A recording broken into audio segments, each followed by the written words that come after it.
पिछले 20 सालों से चाइना वर्ल्ड फैक्ट्री बना हुआ है। वर्ल्ड की 30% मैन्युफैक्चरिंग चाइना में होती है। चाइना 11 साल से मैन्युफैक्चरिंग सेक्टर में नंबर 1 देश है। वर्ल्ड में सबसे ज़्यादा एक्सपोर्ट चाइना करता है। कोरोना वायरस के बावजूद चाइना ने 2020 में $2.59 ट्रिलियन का एक्सपोर्ट किया था, जिसमें से 94% एक्सपोर्ट चाइना ने मैन्युफैक्चरिंग आइटम का किया था। चाइना के मैन्युफैक्चरिंग सेक्टर के 5 मेन पिलर है, जिसपे चाइना का मैन्युफैक्चरिंग सेक्टर टिका हुआ है। पहला है इलेक्ट्रिकल मशीनरी, जैसे कि चिप इंडस्ट्री, स्मार्टफोन इंडस्ट्री। दूसरा है क्लोथिंग।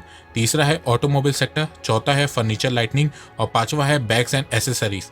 इन 5 सेक्टर की मैन्युफैक्चरिंग में चाइना को कोई इस समय नहीं हरा सकता है। चाइना ने यहाँ तक पहुँचने के लिए बहुत मेहनत की है, जैसे कि अपने देश के लेबर लॉस को ठीक किया है, जिससे चाइना में बहुत सालों तक चीप लेबर की फैसिलिटी कंपनीज को मिलती गई। इसके अलावा लेबर्स को उस फील्ड के हिसाब से प्रॉपर ट्रेनिंग दी है, जिसके चलते आज दुनिया में सबसे ज़्यादा स्किल्ड लेबर फोर्स चाइना के पास है। इसके अलावा चाइना ने पिछले 30 सालों में इंफ्रास्ट्रक्चर पर खूब इन्वेस्ट किया है। कंपनीज को मैन्युफैक्चरिंग के लिए टैक्स बेनिफिट दिया है, इंसेंटिव दिया है, जिसके चलते चाइना कई सालों से वर्ल्ड फैक्ट्री बना हुआ है। पर पिछले 2 सालों से हमें यह देखने को मिल रहा है कि धीरे धीरे बहुत सी कंपनीज चाइना से अपना मैन्युफैक्चरिंग प्लांट को दूसरे देशों में शिफ्ट कर रही हैं। तो कंपनीज ऐसा क्यों कर रही हैं, आइए जानते हैं।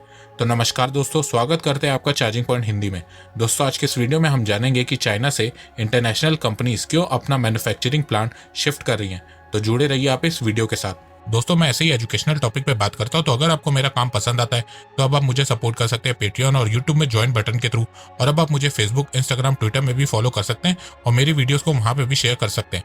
दोस्तों, अगर आपको एडवांस MS एक्सेल सीखना है तो मैं आपको 1475 रुपये का कोर्स फ्री में दे सकता हूँ। और अगर आपको financial market, share market, mutual fund के बारे में जानना है तो मैं आपको 4720 रुपये का कोर्स फ्री में दे सकता हूँ। दोनों कोर्सेज की लिंक डिस्क्रिप्शन में दी गई है। तो चाइना की मैन्युफैक्चरिंग पावर को देख के आप लोगों को लग रहा होगा कि चाइना को मैन्युफैक्चरिंग में हराना नामुमकिन है, क्योंकि आज के समय में चाइना में मैन्युफैक्चरिंग करना सबसे आसान है। चाइना में चीप लेबर फोर्स की फैसिलिटी है, प्रॉपर इंफ्रास्ट्रक्चर है, कंपनीज को मैन्युफैक्चरिंग के लिए टैक्स बेनिफिट मिलता है, इंसेंटिव मिलता है, और सबसे बड़ी बात, चाइना की लोकल कंपनीज को चाइनीज गवर्नमेंट का बहुत सपोर्ट मिलता है। चाइना अपने देश में सबसे पहली प्रेफरेंस अपने लोकल कंपनीज को देता है और उसके लिए वो बहुत सी बड़ी बड़ी इंटरनेशनल कंपनीज तक को अपने देश में आने से रोक देता है। पर पिछले 2 सालों से हमें यह देखने को मिल रहा है कि बहुत सी कंपनीज ने चाइना को छोड़ दिया है और अपनी मैन्युफैक्चरिंग यूनिट्स को दूसरे देशों में शिफ्ट किया है। UBS ग्लोबल ने अपने सर्वे में बताया है कि आने वाले 4-5 सालों में बहुत सी कंपनीज चाइना से अपना मैन्युफैक्चरिंग प्लांट शिफ्ट करेंगी। आने वाले 4-5 सालों में 20 से 30% मैन्युफैक्चरिंग चाइना से शिफ्ट होकर दूसरे देशों में जाएगी। अब आप सोच रहे होंगे कि क्यों चाइना से कंपनीज अपनी मैन्युफैक्चरिंग प्लांट को शिफ्ट कर रही हैं। तो देखो, इसके बहुत से रीजन है। जैसे कि पहला रीजन, चाइना अमेरिका के बीच चल रहा ट्रेड वॉर है। देखो, हम सबको पता है कि डोनाल्ड ट्रंप जब अमेरिका के प्रेसिडेंट बने थे तब उनको चाइना कुछ ज्यादा पसंद नहीं था। डोनाल्ड ट्रंप का कहना था कि China WTO world trade organisation का फायदा उठा के अमेरिका को ट्रेड में नुकसान पहुंचाता है, और देखा जाए चाइना ऐसा करता भी है। चाइनीज कंपनीज को अमेरिकन मार्केट का पूरा एक्सेस है, पर अमेरिकन कंपनीज को ये फैसिलिटी नहीं मिलती है। चाइना ने बहुत सी अमेरिकन कंपनीज को नेशनल सिक्योरिटी के नाम पे बैन कर रखा है। चाइना सिर्फ उन्हीं अमेरिकन कंपनीज को चाइना में इन्वेस्टमेंट के लिए परमिशन देता है जो चाइना में मैन्युफैक्चरिंग करती हैं। चाइना में फेसबुक, गूगल, यूट्यूब जैसे तमाम कंपनीज को चाइना ने बैन कर रखा है, और चाइना ये हरकत कई सालों से करता आ रहा है। इसके अलावा चाइना दूसरे देशों के मार्केट में घुस जाता है, चाइनीज प्रोडक्ट को लो प्राइस पे इतना डंप कर देता है जिसके चलते उस देश की लोकल कंपनीज चाइना से कम्पिटिट नहीं कर पाती हैं और बंद हो जाती हैं, और फिर चाइना धीरे धीरे उस देश के पूरे मार्केट पर कब्जा कर लेता है। चाइना ऐसा हर देश के साथ करता है। तो चाइना की ये चाल डोनाल्ड ट्रंप समझ गए और उन्होंने 2018 में चाइना के साथ ट्रेड वॉर स्टार्ट कर दी, और इससे चाइना को अच्छा खासा लॉस हुआ है, क्योंकि चाइना का नंबर 1 ट्रेडिंग पार्टनर अमेरिका है। अमेरिका के साथ ट्रेड में चाइना को बहुत फायदा होता है। चाइना अमेरिका में बहुत एक्सपोर्ट करता है, तो ट्रेड वॉर होने के बाद चाइना को बहुत लॉस हुआ है। लोगों को लग रहा था कि जो बाइडेन के आने के बाद अमेरिका और चाइना के बीच ट्रेड वॉर खत्म हो जाएगा, पर अभी तक ऐसा कुछ देखने को नहीं मिला है। वो इसलिए क्योंकि जो बाइडेन ज्यादा मेजोरिटी से अमेरिका में इलेक्शन नहीं जीते, इसीलिए उनके ऊपर चाइना को लेकर प्रेशर अभी भी बना हुआ है। कोरोना वायरस के आने के बाद majority of American citizen China के विरोध में आ गए हैं। 2020 में हुए प्यू रिसर्च सेंटर की रिपोर्ट के मुताबिक 73% अमेरिकन का अनफेवरेबल व्यू है चाइना की तरफ, और सिर्फ 22% अमेरिकन का ही फेवरेबल व्यू है चाइना की तरफ। 24% अमेरिकन चाइना को US का टॉप थ्रेट मानते हैं। तो ट्रेड वॉर का प्रेशर जो बाइडेन पे भी बना हुआ है। इसके अलावा डोनाल्ड ट्रंप ने जब चाइना के साथ ट्रेड वॉर स्टार्ट की थी तब अमेरिकन कंपनीज को ये तक कह दिया था कि वो चाइना से अपना मैन्युफैक्चरिंग प्लांट हटा के अमेरिका में शिफ्ट करे।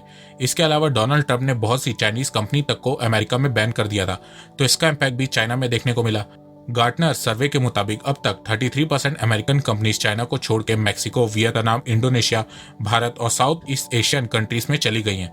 तो जहां अमेरिका के साथ चाइना का ट्रेड वॉर चल ही रहा था कि कोरोना वायरस ने दस्तक दे दी। पिछले एक साल में जिस तरीके से कोरोना वायरस का कहर पूरी दुनिया में देखने को मिला है और लॉकडाउन होने से ग्लोबल सप्लाई चेन में प्रॉब्लम देखने को मिली है, उससे दुनिया भर के देश ये सोचने पर मजबूर हो गए हैं कि क्या सच में चाइना को वर्ल्ड फैक्ट्री बनाना सही होगा। क्योंकि अगर कल को चाइना में फिर से कोई नया वायरस आ जाता है और फिर से चाइना में लॉकडाउन लग जाता है और सप्लाई चेन रुक जाती है, तो फिर से बहुत से देशों को फिर से नुकसान होगा। तो ये सिनेरियो देखने के बाद चाइना से कंपनीज का मूव आउट और फास्ट हो गया है। कुछ देश तो चाइना से अपने देश की कंपनीज को हटाने के लिए सब्सिडीज तक दे रहे हैं।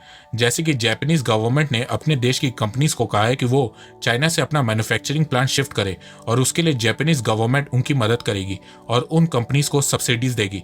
इस काम के लिए जापानीज गवर्नमेंट ने $2.2 बिलियन का पैकेज अनाउंस किया है। इसी तरह इंडोनेशियन गवर्नमेंट ने भी $1 बिलियन का पैकेज अनाउंस किया है। अब जब कंपनीज चाइना को छोड़ के जा ही रही थी तो भारत सरकार ने PLI स्कीम लॉन्च कर दी। हालांकि ये स्कीम भारत सरकार को 2019 में ही लॉन्च कर देनी चाहिए थी, पर कोई नहीं, देर आए दुरुस्त आए। इस स्कीम के बाद हमें यह देखने को मिला कि जो कंपनीज चाइना को छोड़ने का प्लान बना रही थी उन्होंने भारत में इन्वेस्ट करने की इच्छा दिखाई। एप्पल ने अपना मैन्युफैक्चरिंग प्लांट भारत में खोला। उसके साथ साथ एप्पल आईफोन के पार्ट्स को बनाने वाली कंपनीज फॉक्सकॉन, विस्ट्रॉन, पेगाट्रॉन भी भारत आ गई। इस स्कीम का फायदा उठाने के लिए सैमसंग ने भारत में सैमसंग की वर्ल्ड लार्जेस्ट फैक्ट्री खोल दी। मोटोरोला ने अपना पहला फोल्डिंग मोबाइल फोन भारत में बनाया। अगर आपको PLI स्कीम के बारे में जानना है तो आप यहाँ पे क्लिक करके देख सकते हैं। मैंने बहुत ही डिटेल से इसके बारे में बताया है और लिंक डिस्क्रिप्शन में भी दी गई है। इसके अलावा चाइना का बढ़ता एग्रेशन भी एक रीजन है जिसके चलते इंटरनेशनल कंपनीज चाइना को छोड़ रही हैं।